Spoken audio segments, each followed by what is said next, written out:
এবারের আইপিএল এর প্রথম ম্যাচেই নজর কাড়া পারফরমেন্স করেছে মুস্তাফিজুর রহমান। তার রেকর্ড এখনো ছাপিয়ে যেতে পারেনি অন্য কোনো বোলার। আর তাই তো আজ আইপিএল এ পার্পল ক্যাপ পরে মাঠে নামবে মুস্তাফিজুর রহমান।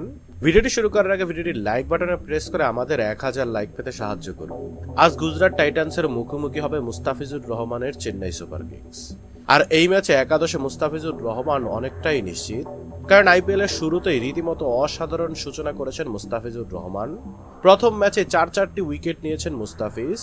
4 ওভার বল করে মাত্র 29 রান দিয়ে গুরুত্বপূর্ণ 4টি উইকেট শিকার করেছিলেন প্রথম ম্যাচে আরসিবি। আর তাই তো আজকের ম্যাচে মুস্তাফিজুর রহমানের খেলাটা অনেকটা নিশ্চিত।